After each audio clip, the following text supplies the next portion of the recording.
जय जय रघुवीर समर्थ गणेश शारदा चैव सद्गुरु सज्जनस्तथा आराध्य दैवतं गुह्यं सर्वमे रघुनंदन कृपा कटाक्षाची किरणे मोह समुद्राचे आटणे घडे जय त्या श्री कृष्णे वंदूतया ते श्रीराम जयांचे करिता स्मरण होय सकल विद्यांचे अधिकरण ते वंदूया श्री चरण श्री गुरूंचे जय जय रघुवीर समर्थ देहे असो मी पुष्ट इंद्रिये कार्यालागी धष्ट दश प्राण देही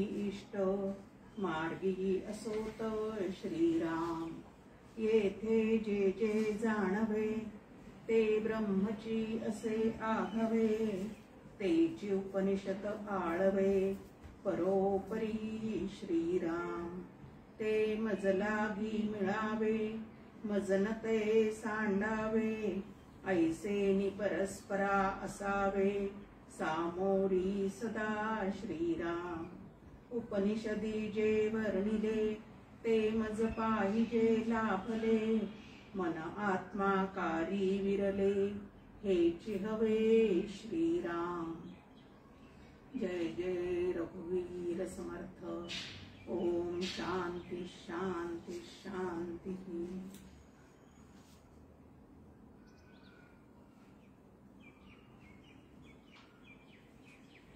आनंद योगी परमपूज्य डॉक्टर काका श्रद्धेय मंदाते गंदे या उभयतांना मनपूर्वक वंदन करते। उपस्थित असणाऱ्या सर्व श्रोत्यांना अभिवादन करते। आज आपण केनोपनिषदातील दुसऱ्या खंडाला सुरुवात करतो आहोत। ब्रह्म जे आहे ते कसं आहे हे स्पष्टपणे न सांगता कानाचा कान डोळ्याचा डोळा या पद्धतीने त्याची मांडणी केलेली आपण मागच्या वेळेला पाहिली। आणि या ठिकाणी ते सद्गुरू जे आहे ते शरण आलेल्या शिष्याला ज्या वेळेला हे ब्रह्मज्ञान त्याच्या बुद्धीमध्ये व्यवस्थित ठसावं म्हणून अनेक युक्ती प्रयुक्ती करून त्याला समजावून सांगण्याचा प्रयत्न करत असतात। जेवढं प्रेम आपल्या अपत्यावर आपलं असतं म्हणजे आईवडिलांचं जेवढं प्रेम आपल्या अपत्यावर असतं त्याच्या कितीतरी अधिक पटीने प्रेम सत्शिष्यावर श्री गुरु करतात असं आपल्या समोर या ठिकाणी मांडणी आहे। आणि ह्या प्रेमापोटीच शुद्ध असं ब्रह्मज्ञान त्याच्या अंतःकरणामध्ये पूर्ण रुजावं म्हणून वारंवार वारंवार त्या ठिकाणी ते त्याला समजूत घालण्याचा प्रयत्न करत असतात। आता ब्रह्म नावाचं जे तत्व आहे ते 5 ज्ञानेंद्रियांनी त्याचा अनुभव घेता येत नाही। मागच्या वेळेला आपण पाहिलेलं आहे की 5 ज्ञानेंद्रिये किंवा वाणीच्या द्वारे मनाच्या द्वारे कल्पना करून ते जाणता येणार नाही। नुसतं शब्द पांडित्य भरपूर कमावून सुद्धा ते जाणता येणार नाही। या पद्धतीची मांडणी जी आहे ती आपण मागच्या वेळेला पाहिली। पण मनामध्ये निर्माण होणाऱ्या प्रत्येक कल्पनेच्या मागे तेच तत्व आहे किंवा डोळ्यांनी जे रूप तुम्हाला आम्हाला दिसतं ते रूप ज्याच्या सत्तेवर दिसतं ते अरूप तत्व ह्या प्रत्येक रूपाच्या मागे दडून राहिलेलं आहे। या पद्धतीने त्याचा विचार करता करता आपल्याला कधीतरी अलगद ते समजून येईल। ह्या पद्धतीने आपण मागच्या वेळेला त्याची जाणण्याची सरणी जी आहे ती पाहण्याचा आपण प्रयत्न केलेला आहे। आता त्या संबंधी शिष्याने काय विचार केलेला आहे ते आता या ठिकाणी त्याला एक प्रश्न विचारून श्री गुरु जाणून घेणार आहेत की जो आतापर्यंत तुला आत्मा म्हणजे काय हे सांगण्याचा जो प्रयत्न केलेला आहे ते तुझ्या बुद्धीमध्ये पूर्णपणे व्यवस्थित ठसलेला आहे की नाही किंवा तुला त्याचा बोध झालेला आहे की नाही। आता परोक्ष ज्ञान होणं शब्द ज्ञान होणं आणि प्रत्यक्ष अनुभव येणं यामध्ये जे आहे ते महत् अंतर आहे। आणि शब्दज्ञान झाल्याच काही लोकांना असं वाटू शकतं की आता मला ते पूर्ण समजलेलं आहे आणि अशा ठिकाणी त्यांचा गोंधळ होऊ शकतो।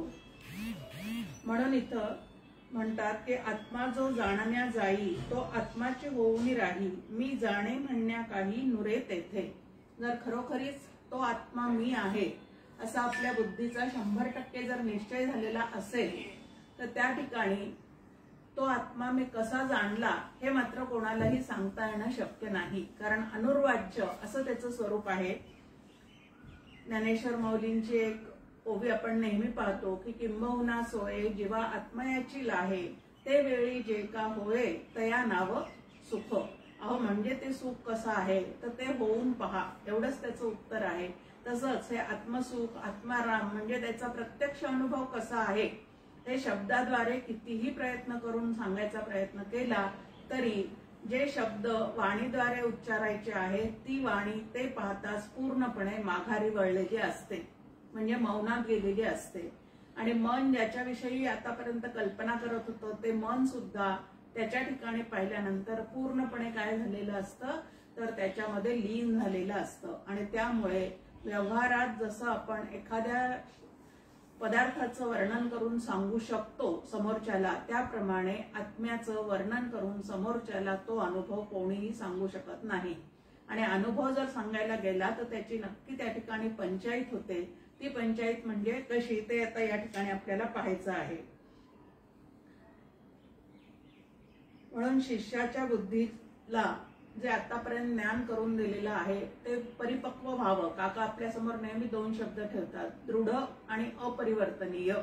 म्हणजे आलेला अनुभव किंवा झालेलं शब्दज्ञान दृढ आणि अपरिवर्तनीय होण्यासाठी सुद्धा साधकाला काय करावा लागतो तर प्रयत्नच करावा लागतो. नाहीतर विवेके वाट धरावी दृढ सत्याची, म्हणजे दृढ सत्याच्या वाटेवरून चालताना कितीदा तरी तुम्ही आम्ही इतर विचारांनी डिरेल होऊ शकतो असं समर्थ सुद्धा आपल्याला म्हणतात. आणि म्हणून ती वाट जी आहे ती दृढ होण्यासाठी अत्यंत काय करावं लागतं तर प्रयत्न करावा लागतात. आणि म्हणून त्या शिष्याला हे सगळं ज्ञान समजून सांगत असताना त्याला अजून चालना देण्यासाठी म्हणून या ठिकाणी सद्गुरु शिष्याला एक प्रश्न विचारतात. आणि त्या प्रश्नाचं स्वरूप कसं आहे तर कूट आहे, म्हणजे लवकर लक्षात येण्यासारखं नाही. जर विचार केला तरच त्याला उत्तर देता येईल. तर इथं त्याला विचारता आहेत की जर तुला मी ब्रह्म चांगल्या रीतीने जाणतो असे वाटत असेल तर तू थोडेच जाणले आहेस. त्याचे जे रूप तू जाणतोस म्हणजे आध्यात्मिक व जे रूप देवतांना ठाऊक आहे आधिदैवी तेही अल्पच आहे. म्हणून तू ब्रह्मस्वरूपाचा विचार कर. तेव्हा शिष्याने एकांतात विचार करून सांगितले की मी ब्रह्म जाणतो असे मी समजतो. जर ते तुम्हाला आम्हाला समजलं आहे शब्दाद्वारे असं वाटत असेल तर ते आपण अत्यंत थोडं समजलेलं आहे, कारण नुसत्या शब्दांनी त्याचं आकलन होत नाही. हे आपण सातत्याने पाहतो आहे की जास्तीत जास्त त्याच्याजवळ नेऊन सोडण्याचा प्रयत्न जो आहे तो शब्द हे नक्कीच करू शकतात.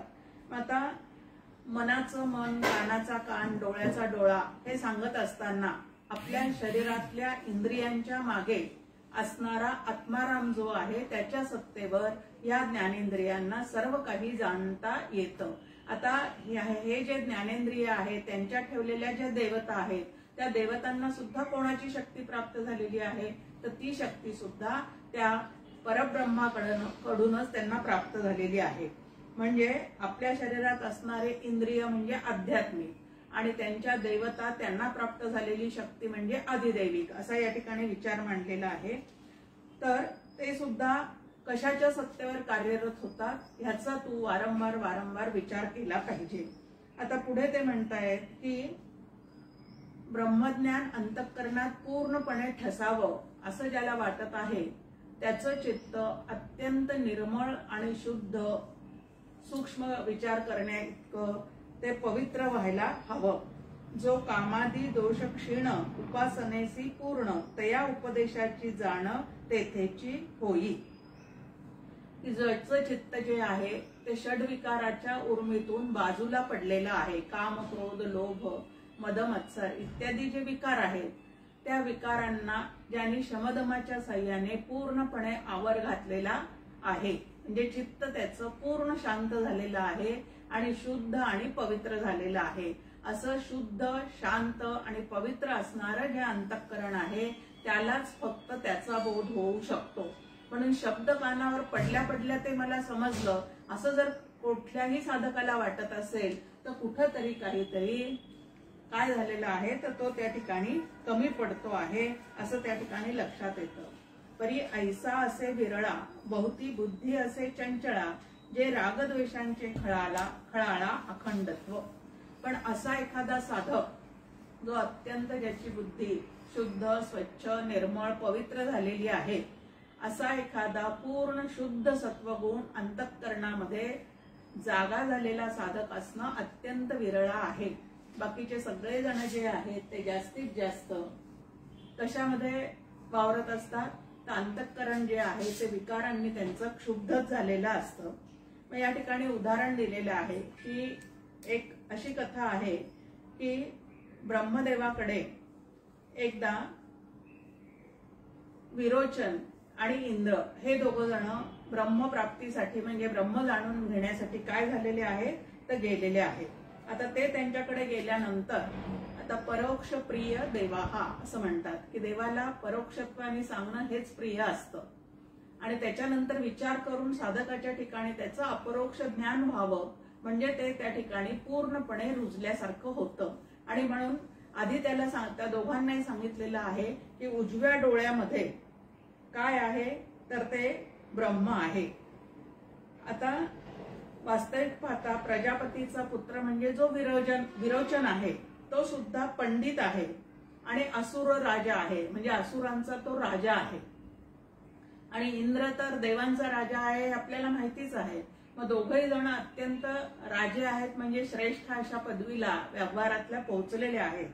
ते तेथे गेल्यानंतर त्यांना जेव्हा सांगितलेलं आहे की तुमच्या उजव्या डोळ्यात ब्रह्म आहे, त्यावेळेला ते कानावर पडल्यानंतर विरोचन जो आहे म्हणजे असुरांचा राजा जो आहे, आता असुरांचा राजा म्हणल्यानंतर त्या ठिकाणी काम, क्रोधादी विकार काय असणार आहे तर अत्यंत प्रबळ असे असणार आहे.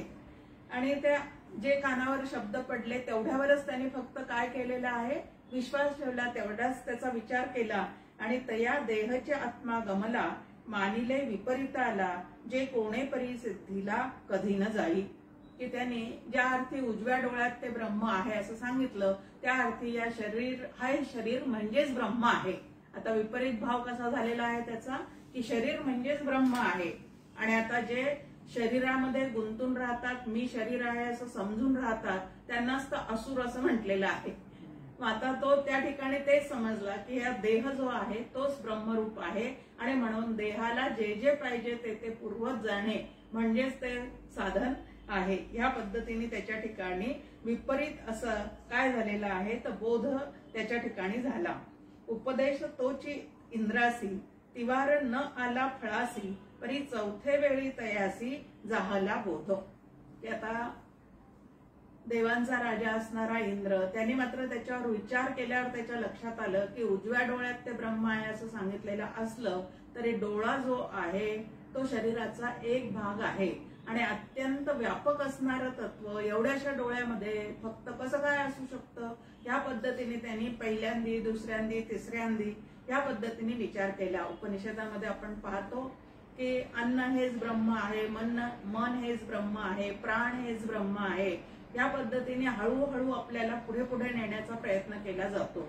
पण त्याच्यावर विचार न करता तेवढं सीमित जे काय सांगितलेलं आहे तेच फक्त ब्रह्मरूप आहे असं आम्ही समजलो तर या विरोचनासारखे विपरीत निश्चय होऊन आम्ही अलीकडेच कुठेतरी काय होतो तर थांबतो. आणि म्हणून ज्याचा शास्त्राचा आधी अभ्यास झालेला आहे त्याच्या लक्षात येऊ शकतं की ते देहामध्ये जरी आत बाहेर व्यापून असलं तरी देह म्हणजे मात्र नक्की ब्रह्म नाही. कारण देह हा कसा आहे तर विकारी आहे, जन्माला येणारा आहे, मृत्यूपंथाने जाणारा आहे आणि ब्रह्म जे आहे ते अजर अमर म्हणजे त्याचा अनुभव जरी नसला तरी शास्त्राचा अभ्यास मात्र साधकाचा जर आधी झालेला असेल तर ह्या पद्धतीची त्याच्या ठिकाणी विपरीत भावना कधीही निर्माण होऊ शकत नाही. आणि म्हणून त्याने कितीदा प्रयत्न केले इथे सांगितलेले आहे की तो 3दा परत ब्रह्मदेवाकडे गेलेला आहे आणि तुम्ही म्हणता ते ब्रह्म मला अजून समजलेलं नाही, म्हणजे घाई गडबडीने तो विपरीत निश्चय करून मोकळा झाला नाही, तर परत परत त्याच्यावर त्यांनी काय केलेला आहे तर विचार केलेला आहे. आणि चौथ्या वेळेला मात्र त्या ठिकाणी जसा बोध व्हायला पाहिजे त्या ब्रह्माचा, समर्थांच्या भाषेत निर्गुण ब्रह्मते अंतरी बिंबले, या पद्धतीचा बोध जो आहे तो त्याच्या बुद्धीला त्या ठिकाणी झालेला आहे. पण हा बोध होण्यासाठी त्याच्या ठिकाणी त्यांनी काय कमावलेलं होतं? जेव्हा दोष तयाचे गेले, मद तीनही नाशिले, चित्त समाहित झाले सत्वयुक्त. सातत्याने आपल्या समोर मांडणी आहे की ज्याला भगवंताची भेट घ्यायची आहे, भक्तीच्या भाषेत बोलायचं झालं तर ज्याला भगवंताची भेट घ्यायची आहे, आणि शास्त्राच्या भाषेत बोलायचं झालं म्हणजे ज्ञानमार्गाच्या साह्याने बोलायचं झालं तर ज्याला जीव ब्रह्म ऐक्य सिद्धीला न्यायचं आहे, त्या दोघांजवळही स्वभावामध्ये जास्तीत जास्त वरचढ गुण कुठला पाहिजे तर सत्वगुण हाच वरचढ गुण असला पाहिजे. रजतम मागे सारा, सत्वगुणाचा लावा अंगारा. बरं, रजतम मागे सारा असं म्हटल्याने ते मागे सरणार आहेत का? सत्वगुणाच्या वृत्ती कशा आहेत, रजोगुणाच्या वृत्ती कशा आहेत, तमोगुणाच्या वृत्ती कशा आहेत, ह्याचा अभ्यास जर साधकांनी व्यवस्थित केलेला असेल आणि तो अभ्यास केल्यानंतर स्वतःच्या स्वभावाचं परीक्षण जर त्यांनी केलेलं असेल तर माझ्या आतमध्ये कुठल्या वृत्ती जास्तीत जास्त कुठल्या गुणांच्या वृत्ती उफाळून वर येत आहे हे त्याच्या लक्षात येईल, आणि कुठल्या वृत्ती उफाळण्यामुळे मी माझ्या स्वरूपापासून दूर जातो हेही लक्षात आल्यावर खऱ्या अर्थाने शमदमाचा अभ्यासाला त्या ठिकाणी सुरुवात होईल. नाही तर इकडे सगळं चालू आहे, वाचन चालू आहे, अभ्यास चालू आहे, शिबिरं चालू आहे, पण स्वभावामध्ये मात्र यत्किंचितही बदल घडवून आणण्याची तयारी ज्याची नाही त्याला ब्रह्म हा शब्द कितीदाही कानावरून जरी गेलेला असला तरी ब्रह्म शब्द माहित होईल, पण ब्रह्माचा बोध मात्र कदापिही होणे शक्य नाही. मग इथं स्वभावातले रागद्वेष गेलेले आहेत आणि मद तीनही नाशिले.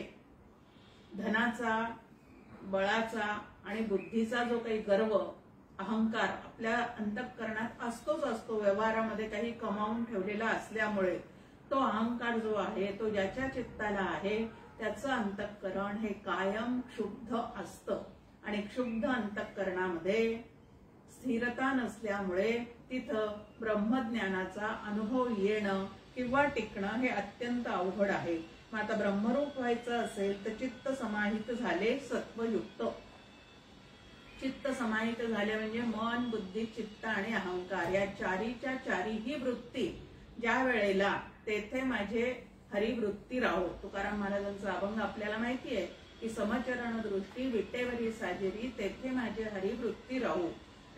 की चारीच्या चारी वृत्ती ज्या वेळेला एकाच ब्रह्मतत्वाचं अनुसंधान करण्याचा प्रयत्न करतात, नाहीतर बुद्धीला मन म्हणजे बुद्धीचा निश्चय वेगळ्या ठिकाणी आम्हाला काय करतो तो ओढून नेतो. मन जे आहे त्यातले जे संकल्प आहेत ते अजूनच आम्हाला वेगळ्या वेगळ्या पद्धतीने दुसरीकडे घेऊन जातात. उदाहरण आपल्या समोर एक छान आहे. केव्हाही आपण प्रवासाला जायला निघतो त्यावेळेला आपल्या कारने जर आपल्याला प्रवासाला जायचं असेल तर आपण त्या ठिकाणी काय करतो तर आधी व्हील अलाइनमेंट करून यायचं असं आपण बोलतो. त्या ठिकाणी की काय करायचं तर चारीच्या चारी चाकं जे आहेत ते व्यवस्थित ज्या वेळेला एकाच बाजूने वळतील त्या वेळेला ती गाडी रस्त्यावर व्यवस्थित चालेल. एक चाक एकीकडे, दुसरं चाक एकीकडे जर तो आतला बेल्ट ढिलाढाला झालेला असेल तर ह्या पद्धतीची फजिती होऊ शकते, आणि म्हणून ते व्हील अलाइनमेंट करायची गरज असते. तसं आमचं अंतःकरणाच्या चारीच्या चारी वृत्ती जर ब्रह्मरूप करून ठेवायच्या असतील तर इथं चित्त समाहित झालं पाहिजे. म्हणजे एकाच हिताचा विचार चारीच्या चारी वृत्तींनी आमच्या अंतःकरणाने करायला शिकलं पाहिजे, आणि तर आमचं चित्त जे आहे ते तिथपर्यंत जाऊन पोहोचू शकतं. मग त्याचं उदाहरण दिलेलं आहे की असं समाहित चित्त झालेला जनक आणि गंधर्व. आता गंधर्वांचा नुसता संवाद ऐकता ऐकताच जनकाला ब्रह्मज्ञान होऊन गेलं होतं असं म्हणतात. आता कारण काय आहे तर त्याचं चित्त जे आहे ते समाहित होतं, शुद्ध होतं, पवित्र होतं, स्वच्छ होतं, आणि म्हणून त्याला तो संवाद ऐकता ऐकताच काय झालेला आहे तर ब्रह्मज्ञान झालेलं आहे. छान आपल्या समोर समर्थांची एक ओवी आहे, जेची क्षणी अनुग्रह झाला तेची क्षणी मुक्त झाला, बंधन काही आत्मयाला मानूची नाही. की ज्या क्षणी अनुग्रह होतो त्याच क्षणी तो काय होऊन जातो, तो मुक्त होऊन जातो. मग असं आमच्या ठिकाणी झालंय का? अनुग्रह घेऊन घेऊन प्रत्येकाला कित्येक वर्ष जे आहेत ते लोटलेले असतात, पण तरी सुद्धा ते ब्रह्म आहे की नाही असं सोहम साधना करत असून सुद्धा आमच्या मनात त्याच्याविषयी साशंक वृत्ती असतीच असते. मग याचं कारण काय आहे? तर अंतःकरणाची अजून पुरेशी शुद्धी झालेली नाही आणि चित्ताच्या म्हणजे अंतःकरणाच्या चारी वृत्तींना खऱ्या हिताचं काय आहे हे पूर्णपणे कळलेलं नाही. आणि ज्या वेळेला त्यांना ते कळेल तेव्हा सगळ्या वृत्ती एकाच ठिकाणी गोळा होऊ शकतात. ज्ञानेश्वर माऊलींची सुद्धा एक या संदर्भात ओवी आहे. म्हणजे जसं गंधर्वांचा संवाद ऐकता ऐकता जनकाला ज्ञान होऊन गेलं त्या संदर्भामधली एक ओवी, काना वचनाची ये भेटी सरिसाच पै किरटी, वस्तू होऊनी उठी कवणू एकू. हजारो साधकांमध्ये असा एखादाच असतो. आता असा एखादाच असतो म्हणजे कसं काय असा एखादा असतो? तर पूर्वजन्मी कदाचित त्याचा असा पूर्ण अभ्यास झालेला असावा आणि म्हणून ह्या जन्मी गुरु चरणांचा स्पर्श झाला किंवा गुरूंचा हस्तस्पर्श झाला की ताबडतोब तो ब्रह्मरूप होऊन जातो. म्हणजे आधी त्यांनी सगळा हा अभ्यास केलेला आहे, पण तो मागच्या जन्मीतला त्याचा अभ्यास त्याच्यासोबत तसाच बरोबर आलेला आहे. मग आम्ही सुद्धा आम्हाला ते होईल की नाही अशी शंका चित्तामध्ये न घेता श्री गुरूंनी दिलेली साधना अत्यंत श्रद्धेने जर करत राहिलो तर ही पुंजी मध्ये आधीच जरी आम्हाला मरण आलं तरी आमच्या सोबत नक्की पुढे येऊन आम्हाला काय करणार आहे तर पुढे नेणार आहे. अर्थात खऱ्या साधकाने असा पुढच्या जन्माचा विचार करायचाच नसतो असं डॉक्टर काका आपल्याला नेहमीच सांगतात. पण कवणू एकू असा मी का न व्हावा असा जो विचार आहे तो करावा. आणि ह्याच जन्मी काळकाम वेगाचं गणित आता किती वेग वाढवायला पाहिजे, किती काळ शिल्लक राहिलेला आहे आणि अजून किती काम शिल्लक आहे हे सगळ्याचा आपण ताळा घालावा आणि प्रयत्न करावा. इथं म्हटलेलं आहे की या जनकाला जे गंधर्वांच्या संवादातून एकाएकी म्हणजे पटदिशी त्याच ठिकाणी ज्ञान झालं त्याचं उदाहरण देताना काका म्हणतात की यात्रा दर्शन मावंदे एक सरसे. ते आधी यात्रा केली मग भगवंताचं दर्शन घेतलं मग आल्यावर मावंद घातला असं नाही, तर तिन्हीच्या तिन्ही गोष्टी ज्या आहे त्या एकाच क्षणी जशा घडाव्यात त्याप्रमाणे त्याला त्या संवादातून काय झालेलं आहे तर दर्शन झालेलं आहे. श्वेतकेतू सात वेळी तत्वमसीचे समेळी, झोंबला तत्पद फळी ऐक्य भावे. 3 उदाहरणं आता या ठिकाणी आपल्या समोर दिलेले आहेत. एक विरोचन आणि इंद्र. तर विरोचनाच्या ठिकाणी विपरीत भाव निर्माण झाला, त्याने विपरीतच काहीतरी त्यांनी समजून घेतलं. इंद्र जो आहे तो 3 वेळेला परत परत गेला आणि 4थ्या वेळेला मात्र त्याला तो बोध निर्गुण ब्रह्माचा झालेला आहे. जनकाला तो तिथल्या तिथं झालेला आहे संवाद ऐकता ऐकताच. कारण तो कसा होता तर समाहित चित्ताचा होता आणि अंतःकरणातले सगळे विकार जे आहेत ते शमदमाच्या साह्याने त्यांनी पूर्णपणे काय केलेले होते तर घालवलेले होते.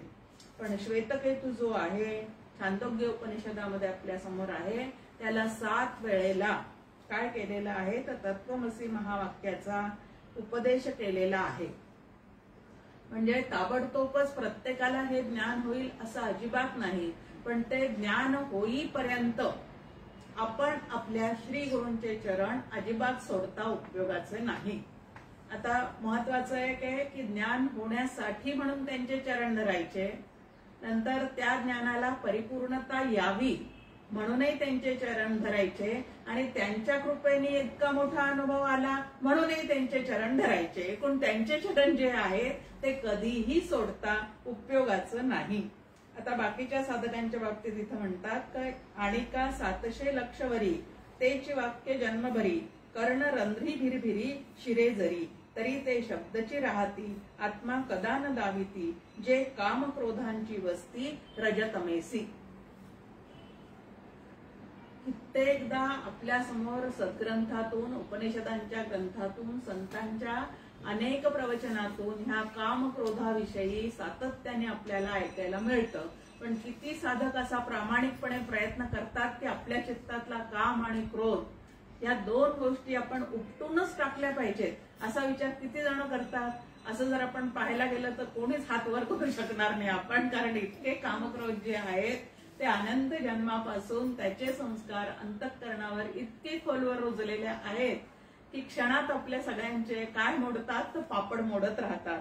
पण इथं म्हटलं की असं जर असेल, कामक्रोधांनी भरलेलं अंतःकरण जर असेल तर कितीदाही तुम्ही प्रवचन कीर्तन ऐका, कुठल्याही ग्रंथाचा अभ्यास करा, शिबिरं अटेंड करा, पण जोपर्यंत सत्वगुण आतमध्ये पूर्णपणे वर राहत नाही तोपर्यंत ऐकलेलं धारण करण्याची शक्ती सुद्धा अंतःकरणाला प्राप्त होत नाही.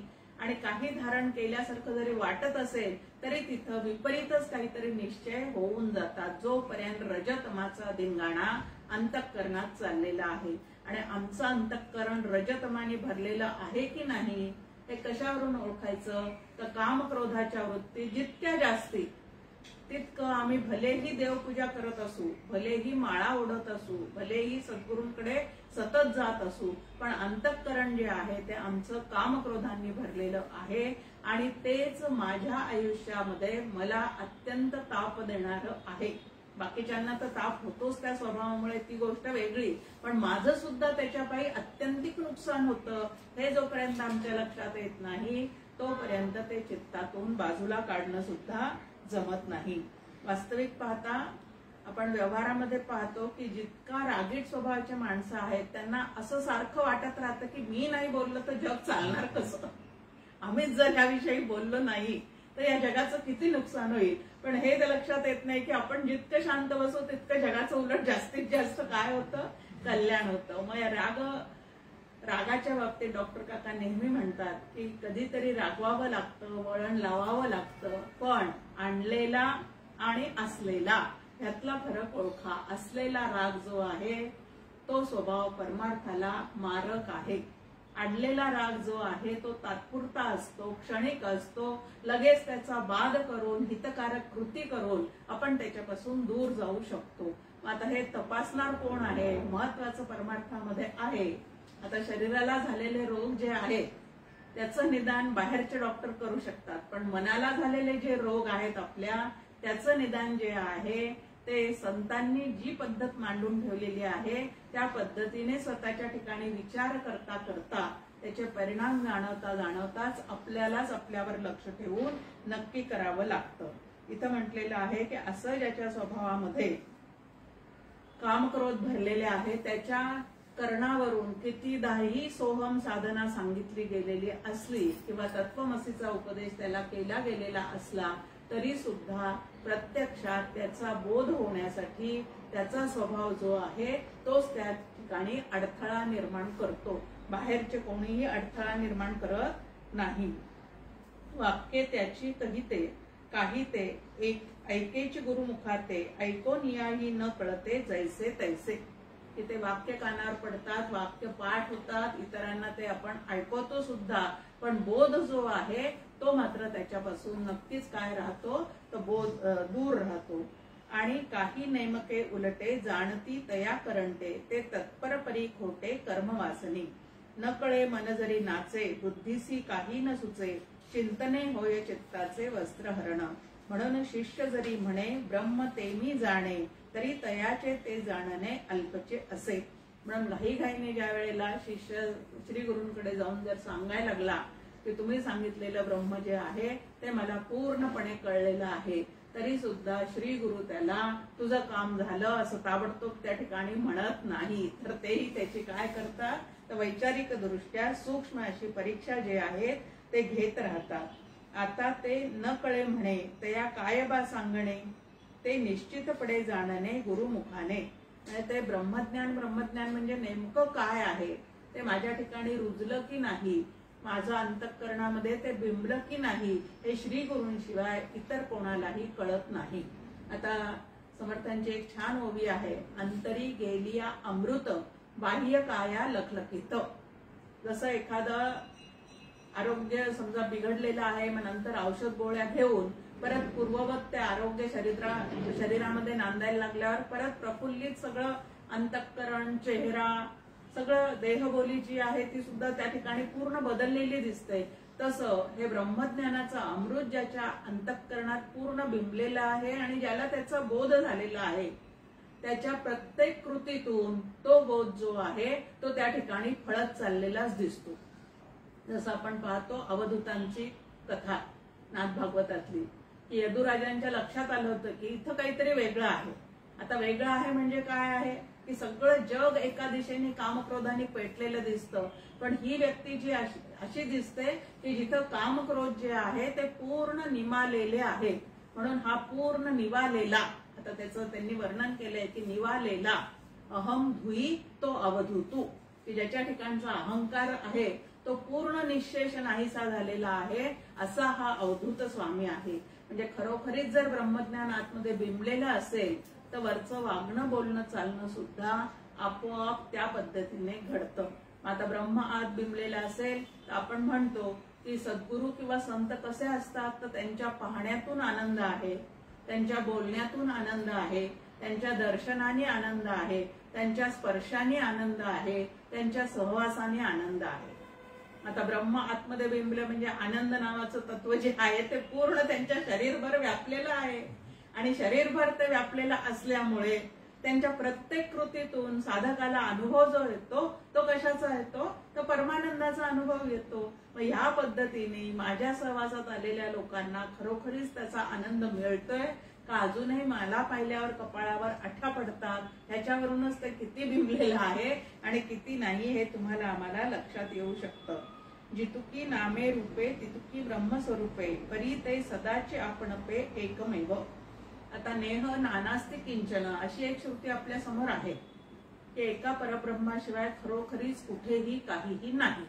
मग याचाच दुसरा अर्थ जे जे काही तुम्हाला आम्हाला नामरूपात्मक दिसतं त्याच्यामध्ये सुद्धा एका ब्रह्माशिवाय दुसरं काहीही नाही.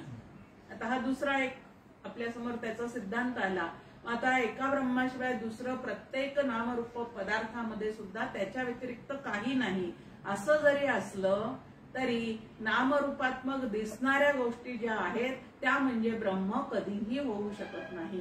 कारण ब्रह्म नावाचं तत्व सर्व नामरूपांच्या आत बाहेर व्यापून जरी उरलेलं असलं तरी ते नामरूपातीत आहे. आणि हे समजून कसं घ्यायचं, अभ्यास करता करता ही समज जी आहे ती आपोआप वाढीला लागते.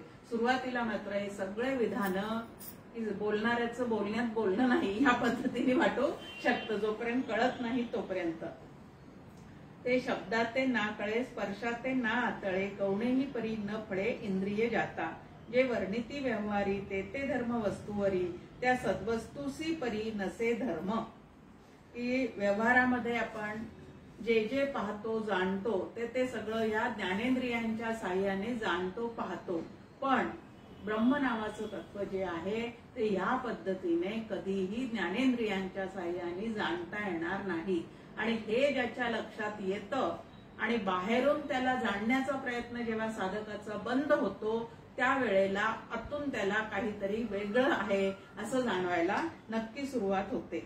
2 इथं दिलेले आहे की विज्ञान आनंद ब्रह्म सत्य ज्ञान मनंतम ब्रह्म परम ऐसा ज्ञानाचा संभ्रम बुद्धीसी असे. की 2 श्रुती माऊलींनी सांगितलेल्या गोष्टी आम्ही या ठिकाणी ऐकलेल्या असतात. त्या 2 गोष्टी म्हणजे काय आहेत तर विज्ञानम आनंदम ब्रह्म आणि सत्य ज्ञान अनंतम ब्रह्म. अशा ब्रह्मवर्णनात्मक श्रुतीचा बुद्धीला अल्पमात्र बोध झाल्यासारखा वाटतो की ते ह्या पद्धतीने सर्वत्र व्यापून भरून असलेलं आहे. बुद्धी देहाची आश्रया ब्रह्मदेई तया ते रया ती जई जाती विलया ते जैसे तैसे. आता महत्वाचं आहे की बुद्धीने जाणण्याला एक क्षमता आहे किंवा एक मर्यादा आहे. आता व्यवहारामध्ये आपण सगळ्या गोष्टी ज्या जाणतो त्या कशामुळे जाणतो, आपल्याला वाटतं की बुद्धीला कळलं म्हणजे कोणाला कळलं तर बुद्धीला कळलं इथपर्यंत, डोळ्याला दिसलं, अंतःकरणाने टिपलं आणि बुद्धीला कळलं. ह्या पद्धतीने व्यवहारातले आपले सगळे व्यवहार जे आहे त्याचा आपल्याला काय होत असतो तो बोध होत असतो. मग आता ह्याच पद्धतीने या आत्मारामाचा किंवा कुटस्थ चैतन्याचा ब्रह्माचा बोध तुम्हाला आम्हाला होईल का? आता बुद्धी तर स्वतः जड आहे कारण ती अग्नितत्वापासून बनलेली आहे आणि जडाला अंतःकरण नसल्यामुळे ते स्वतःही काही जाणत नाही आणि दुसऱ्यालाही कधीही जाणू शकत नाही. आता बुद्धी ही जड असल्यामुळे बुद्धीला होणारं ज्ञान जे आहे ते नक्कीच त्या ठिकाणी भेसळीचं ज्ञान असतं. आणि आत्मा नावाचं तत्व जे आहे ते निर्भेळ, शुद्ध, स्वच्छ, विमल ज्ञान असं आहे. म्हणून बुद्धी सुद्धा तिथं मागे वळते किंवा बुद्धी सुद्धा पूर्ण त्याच्यामध्ये काय होऊन जाते, परतोनी पाठीमोरे ठाके, पूर्णपणे माघारी वळते. आणि माघारी वळता क्षणी ती आहे त्या स्वरूपामध्ये मिसळून जाते, वेगळी राहतच नाही. त्यावेळेला जे काही होतं ते ते असतं. अहो म्हणजे काय, अहो ते होऊन पहा, एवढंच त्याचं काय आहे त्या ठिकाणी तर उत्तर आहे. ब्रह्म जो जाणण्या जाई न कळे केल्या काही, जो जाण जाणणे देई टाकूनी त्या कळे. की ब्रह्म जाणण्याचा असं ज्ञानेंद्रियांच्या साह्याने आम्ही कितीही प्रयत्न करायला गेलो तरी ते ज्ञानेंद्रियांच्या अतीत असल्यामुळे ते ज्ञानेंद्रियांच्या साह्याने जाणता येणार नाही. हे ज्याच्या लक्षात येतं तो नंतर फक्त श्रुती माऊली आणि श्री गुरूंचे चरण ह्यांना घट्ट धरूनच तिथं राहतो आणि स्वतःच्या ह्या ज्ञानेंद्रियांनी जाणण्याचा प्रयत्न सोडून देतो. आणि आता गुरूंच्या ठिकाणी बुद्धी पूर्णपणे गहाण ठेवल्याशिवाय आपल्याला ते जाणता येणार नाही. हे ज्याच्या लक्षात येतं त्यालाच त्या ठिकाणी तो बोध होऊ शकतो. म्हणून ब्रह्म माते कळाले ऐसे जे समजो आले, ते अल्पची ठसावले सद्गुरु म्हणे. म्हणून ज्याला असं वाटतं की आता ब्रह्म मला पूर्णपणे समजलेलं आहे, त्याने नक्कीच लक्षात घ्यायचं की हे समजणं जे आहे ते बुद्धीच्या साह्याने झालेलं आहे. म्हणजे शब्दज्ञान जे आहे ते बुद्धीच्या साह्याने होणार. काका नेहमी आपल्या समोर एक वाक्य ठेवतात की शब्दज्ञानासाठी बुद्धीची नक्की आवश्यकता आहे, पण प्रत्यक्ष अनुभव ज्ञानासाठी मात्र बुद्धीचा अहंकार सुद्धा गळून पडला पाहिजे. मग या वेळेला असं होईल त्यावेळेला मात्र ते लक्षात राहील. इथं सद्गुरू म्हणतात की आता जो काही संवाद आपला झालेला आहे ते जाऊनी एकांती शिष्य ब्रह्मरूपा चिंती होऊनी समाहित चित्ती दीर्घ काळ.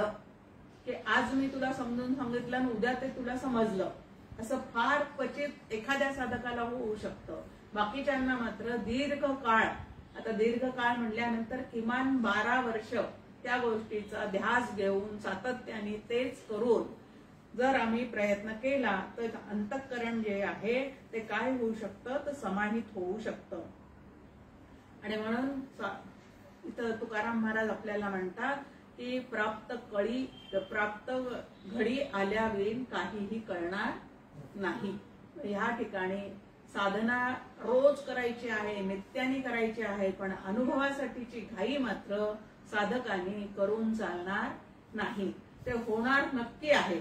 मना सज्जना भक्ती पंथेची जावे तरी श्रीहरी पाविजे तो स्वभावे. आश्वासनच दिलेलं आहे.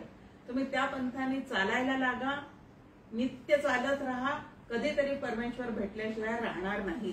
पण याला तो 4 महिन्यातच भेटला, आम्ही बरोबर अनुग्रह घेतलेला आहे, पण त्यांना कळलं आम्हाला अजून नाही कळलं, असं करून इथं चालणार नाही. तर या ठिकाणी अंतःकरणाला पूर्ण काय करावं लागतं तर वळण लावावंच लागतं. जे जे शास्त्री वर्णिले गुरुमुखाने ऐकले आणि अनुभवे जाणिले कळले तेची. या ठिकाणी त्रिविध प्रचिती असावी लागते असं इथं आपल्या समोर ओवीत ठेवलेलं आहे. एक शास्त्रांनी जे सांगितलेलं आहे म्हणजे शास्त्र प्रचिती. वेदांत शास्त्रावर श्रुती माऊलीवर पूर्णपणे काय पाहिजे आमची तर श्रद्धा पाहिजे. डॉक्टर काका नेहमी म्हणतात एक वेळ देवावर श्रद्धा कमी असली तर चालेल, पण कशावर श्रद्धा पाहिजे शास्त्रावर. कारण हे शास्त्र सुद्धा कोणी सांगितलेलं आहे तर देवाचे ते निश्वास आहेत असं आपल्या समोर मांडणी आहे. दुसरं गुरुमुखाने ऐकले, जे शास्त्राने सांगितलं तेच माझ्या श्री गुरूंनी माझ्या कल्याणासाठी मला सांगितलेलं आहे. माझे श्री गुरु जे आहेत ते सत्याशिवाय दुसरं काहीही सांगत नाही असा त्यांच्यावर काय पाहिजे विश्वास पाहिजे. सत्य असे ते सहज बोलते संतांची ती वाणी असं डॉक्टर काकांचं एका काव्यात वर्णन आहे. आणि तिसरं सांगितलं आणि अनुभवे जाणिले कळले तेची. समर्थांचं सुद्धा पूर्ण दासबोधामध्ये किंवा त्यांच्या संपूर्ण वाङ्मयामध्ये रोकडी प्रचिती याच्यावर अत्यंत भर आहे. तिथं उधारीचा मामला नाही, नंतर आत्ता मी करेल पुढे कधीतरी मला मुक्ती मिळेल असं नाही. रोकडी प्रचिती त्याची तुम्ही घ्यायला शिकलं पाहिजे. आणि त्या प्रचितीचा नाद सोडून जर बाकीच्या सिद्धी तुम्ही आम्ही मिळवायला लागलो तर आपणच आपल्या स्वरूपापासून नक्की काय होणार आहोत तर दूर जाणार आहोत. ऐसेनी ब्रह्म जाणिता अहम ब्रह्मास्मी हे जाता आला सद्गुरूसी सांगता जाणे मिळते. या पद्धतीने ते इंद्रियातीत आहे, बुद्धीच्याही पलीकडचं आहे. बुद्धी नुसत्या बुद्धीला ते समजणार नाही तर ती बुद्धी गुरु कृपान्वित असली पाहिजे. इत्यादी गोष्टीची समज त्याच्या चित्ताला आल्यानंतर एकांतात जाऊन त्यांनी याचा अभ्यास केला आणि अभ्यास केल्यानंतर ते जाणल्यानंतर अहम ब्रह्मास्मी हे सुद्धा वृत्ती आता त्या ठिकाणी त्याची राहिली नाही. हे खूप महत्वाचं आहे. नाही तर अहम ब्रह्मास्मी हे सुरुवातीला आम्ही स्वीकारलेलं आहे. सोहम साधनेतून काय आपल्या समोर मांडणी आहे? सोहम म्हणजे ते तू आहे असं श्री गुरु सांगतात. श्री गुरूंनी ते सांगितल्यानंतर ते मी आहे असा अभ्यास साधकाने करायचा असतो. पण साधकाने सुद्धा ते मी आहे असं भोपतच पूर्ण आयुष्य घालवायचं असतं असं मात्र अजिबात नाही. आपण त्याच्यासाठी उदाहरण पाहतो की आपल्या 12व्या 13व्या दिवशी आपलं नामकरण विधी झालेला आहे. प्रत्येकाचं जे काय नाव ठेवलेलं आहे. पण आता गाढ झोपेतून जरी कोणी जयश्री म्हणून आवाज दिला तर मी ताबडतोब उठते. पण मला सांगावं लागतं का जयश्री हे तुझं नाव आहे असं मला सांगावं लागतं का? तर जयश्री हे माझं नाव आहे याला आतमध्ये किती सहजता आलेली आहे. तितकी सहजता मी ब्रह्म आहे ह्या भावाला आली पाहिजे. तू ब्रह्म आहे असं स्वतःला स्वयंसूचना करण्याचं काम सुद्धा कधीतरी पूर्णपणे थांबलं पाहिजे. ही सहजावस्था जी आहे ती सगळ्या संतांच्या जीवनामध्ये त्यांनी काय केलेलं आहे त्या अवस्थेचा अनुभव घेतलेला आहे.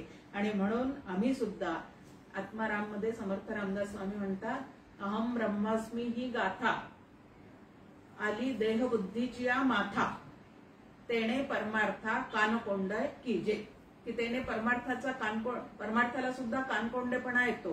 कारण आता त्या ठिकाणी म्हणणारा कोणीतरी आहे, ते साधन मी करतो, जाणणारा कोणीतरी आहे आणि साध्य जे आहे ते अजूनच वेगळं आहे.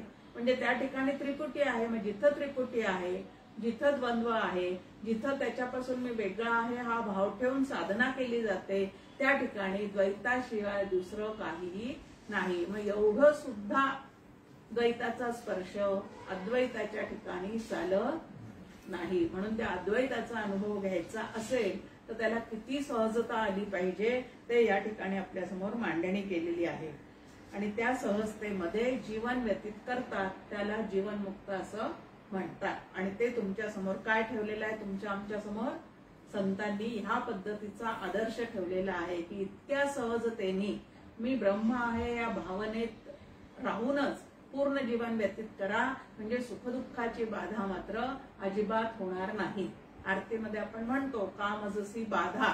पण ही बाधा का होते, कशामुळे होते, कुठल्या गुणांमध्ये आम्ही अडकून पडलो, कुठल्या देहबुद्धीमध्ये आम्ही अडकून पडलो म्हणून ते होतं हे मात्र तुमच्या आमच्या लक्षात येत नाही.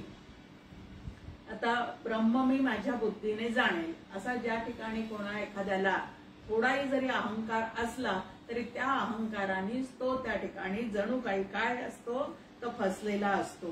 कारण मी जाणणारा, जाणावयाचे ते ब्रह्म आणि जाणण्याची क्रिया अशी त्रिपुटी जोपर्यंत आहे ते मी साधना करतो असं जोपर्यंत माझ्या लक्षात आहे तोपर्यंत साधण्याची काय नाही होत, एकरूपता कधीच होऊ शकत नाही. मग साधना करणारा कोण आहे? जीवात्मा आहे. कोणाच्या सत्तेवर साधना करतो? परमात्म्याच्या सत्तेवर साधना करतो. मग परमात्म्याच्या सत्तेवर जो जीवात्मा साधना करतो तो जीवात्मा हे माझं खरं स्वरूप आहे का मी परमात्मा आहे असं श्री गुरूंनी सांगितलेलं आहे? श्री गुरूंनी मी परमात्मा आहे असं सांगितलेलं आहे. ते साध्य असल्यामुळे साधना साध्य अशी साधक अशी त्रिपुटी त्याच्या ठिकाणी नाहीच आहे. आणि जीवात्म्याच्या ठिकाणी मात्र ही त्रिपुटी असते. आणि त्या त्रिपुटीचा जेव्हा मी अभिमान धारण करतो तेव्हा मी जीवात्म्याशीच एकरूप होऊन राहतो, परमात्म्यापर्यंत कधीही पोहोचू शकत नाही. आणि म्हणून जीवभाव सुद्धा ओलांडून काय करायचं आहे, केलेल्या साधनेचं सुद्धा त्या ठिकाणी काय करायचंय तर त्याला ओलांडून पुढे साध्यामध्ये प्रवेश करायचा आहे. आणि इतकी सहजता जी आहे ती तुम्हाला आम्हाला त्या ठिकाणी आली पाहिजे. पुढे तो शिष्य त्या ठिकाणी सांगतोय की मला ब्रह्म चांगल्या रीतीने म्हणजे निश्चयात्मक समजले असेही मी समजत नाही व ते मी जाणले नाही असेही मला वाटत नाही, म्हणूनच मी ते जाणतो. आणि आम्हा शिष्यातील जो कळलेही आणि कळलेही नाही अशा प्रकारे जाणतो त्यालाच ते समजते. म्हणजे आता तुम्हाला आम्हाला सगळ्यांनाच ते समजलं आहे असं वाटायला सुरुवात होईल या ठिकाणी की समजलं आहे शब्दाच्या साह्याने असंही वाटतं आणि प्रत्यक्षात मात्र त्याचा अनुभव अजिबातच नाही. मग या ठिकाणी माते ब्रह्म ते कळाले आणि तेना मी जाणिले ऐसेने ते कळवाले हे गुरुदेवा.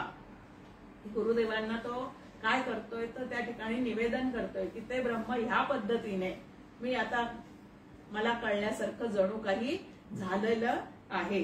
कळलं पण आणि नाही पण. आता कळलं असं तो का म्हणतो? अत्यंत गाढ झोपेमध्ये आपल्याला सुखाचा अनुभव त्या ठिकाणी येतो, पण तो गाढ झोपेत असलेला सुखाचा अनुभव जो आहे तो गाढ झोपेत असताना तुम्हाला आम्हाला सांगता येतो का कोणाला?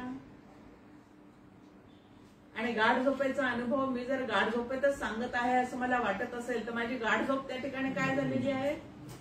मोडलेली आहे. अगदी तसंच या ठिकाणी ज्या वेळेला समाधीत आपण स्थित होतो आणि तो अनुभव घेतो त्यावेळेला तो अनुभव घेत असताना तिथं घेणारा जो मी आहे तो पण पूर्णपणे त्या तत्वामध्ये विलीन झालेला असतो.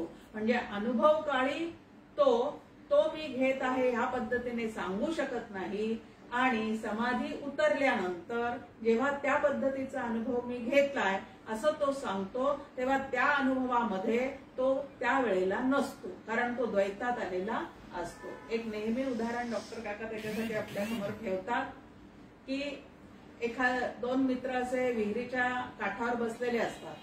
एकाची खेळता खेळता सारखं बोटाशी अंगठीशी खेळता खेळता एकाची अंगठी त्या विहिरीच्या तळाशी जाते, म्हणजे खाली पडते आणि विहिरीच्या तळाशी जाते. ज्याची पडली त्याला काय करता येत नाही, पोहता येत नाही. पण दुसरा मित्र जो असतो तो म्हणतो मला अगदी पाण्याच्या खालपर्यंत जाता येतं आणि मला ती काढता येऊ शकते.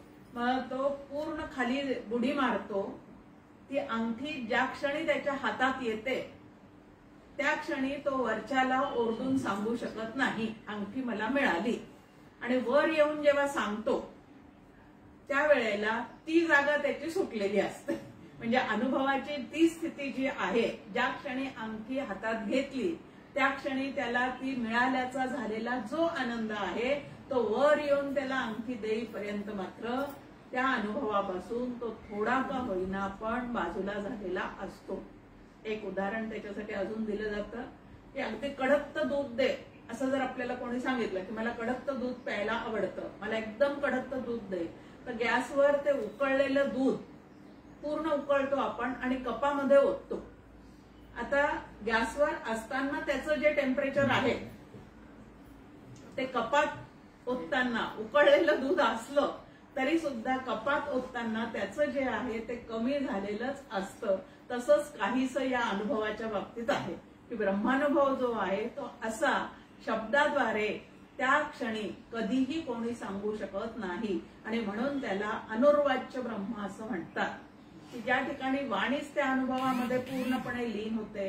अंतःकरणही लीन झाल्याशिवाय, वाणी सुद्धा लीन झाल्याशिवाय तो अनुभव जर येतच नाही तर ते लीन झालेला असताना तो अनुभव घेत असताना तो त्याच्याबद्दल बोलणारच कसा आहे. आणि जेव्हा तो या पद्धतीने बोलायला लागतो सांगतो तेव्हा तो त्या अनुभवापासून काय झालेला आहे, तो दूरच झालेला आहे, बाजूलाच झालेला आहे. आणि म्हणून तो अनुभव खरोखरीच असा शब्दाद्वारे सांगता येत नाही. आणि म्हणून सुरुवातीलाच श्री गुरु सुद्धा त्याला सांगतात की तू ब्रह्म विचारायला आलेला आहेस बाबा, पण ह्या पद्धतीने ते ब्रह्म शब्दाने मी तुला समजून सांगू शकत नाही, पण परंपरेने जे चालत आलेलं जे संप्रदायपूर्वक ज्ञान आहे त्या पद्धतीने त्याच्या सगळ्या प्रक्रिया ज्या आहेत त्या मात्र मी तुला नक्की समजून सांगेन. जै मी म्हणे ते कळाले तै मनादी तेथे विसावले ज्ञाता ज्ञेयादी नुरले ऐक्य भावे, की ऐक्य झालेलं असतं त्या ठिकाणी वेगळेपणाने काहीच उरलेलं नाही, अंतःकरण वगैरे, तर सांगणार कसं? परी मनादी जागे होता वाक्य आपुले स्मरता, अनुभव जो आला चित्ता कळले तेचे. पण जेव्हा त्याच्यातून बाहेर येतो तेव्हा अरे श्री गुरूंनी जे सांगितलेलं होतं तेच आलेला अनुभव होता, असं जरी मला आतमध्ये कळलं तरी त्या अनुभवापासून मात्र मी आता काय झालेला असतो, पूर्णपणे दूर झालेला असतो. आणि कळले जो म्हणावे ते बुद्ध्यादके भावे, ते जडचे असे अवघे कळले कैसे. मी कळलं असं जर म्हटलं तर कळणं हे अंतःकरण सापेक्षतेने असतं. अंतःकरण सापेक्षतेने कळणं किंवा न कळणं घडतं. मग अंतःकरण जिथं आहे तिथं द्वैत आलंच की नाही. म्हणून त्या ठिकाणी मी काही बोलू शकत नाही. मी जयाते मी म्हणे, कुटस्थ चेतना मी जाणे, तेची ब्रह्म असे लक्षणे भाग त्यागी. ते असं जे ब्रह्म नावाचं तत्व आहे ते जाणून घ्यायचं असेल तर भागत्याग लक्षणा जी आहे ती लक्षणा या ठिकाणी तत्वमसी महावाक्य समजून घेताना आपल्याला काय करावी लागते तर वापरावी लागते. पण ती लक्षणा सांगण्यासाठीचा वेळ आता मात्र आपल्यासाठी उपलब्ध नाही. ते पुढच्या वेळेला आपण नक्की पाहू. म्हणून जरी गुरुदेवा जो मजला दिधला चकवा, तरी कृपे आपुले कृपाळुवा न ढळे मी. की म्हणून जरी मला माझ्याच बुद्धीने त्या बाबतीत चकवा दिल्यासारखं वाटत असेल तरी गुरुदेवा आता मात्र मी या बुद्धीच्या चाळ्यांना अजिबात फसणार नाही. कारण तुमचे चरण जे आहे ते दृढ धरलेले आहेत. शिष्य जे आम्ही व्रती ऐसे जे ते जाणती, तयाची कळाली निगुती ब्रह्म खूण. याहुनी जे वेगळे ब्रह्म जे जाणती सगळे, ते उपासनेसी आगळे कार्य ब्रह्म. की ज्याचं वर्णन करता येतं, ज्याची उपासना करता येते त्याला कार्य ब्रह्म असं म्हणतात. आणि ह्याच्या पलीकडचं जे आहे ते अनुपास्य ब्रह्म. हे आता मला पूर्ण कळलेलं आहे. आता ती श्रुती माऊली शिकवण सांगे आपुली, सारुनी संवाद आवली गुरु शिष्यांची. इथपर्यंत गुरु शिष्यांच्या संवादातून जे काय सांगायचं होतं ते या ठिकाणी मांडलेलं आहे. पण याच्यानंतर मात्र श्रुती माऊली तिचं म्हणणं काय आहे ते आपल्याला पुढे सांगणार आहे. मग तत्वमसी महावाक्यामध्ये भागत्याग लक्षणा कशी केली जाते ते आपण पुढच्या सत्रामध्ये पाहू. आणि त्यानंतर श्रुती माऊलीचं सांगणं जे आहे ते ऐकण्याचा प्रयत्न करू. जय जय रघुवीर समर्थ.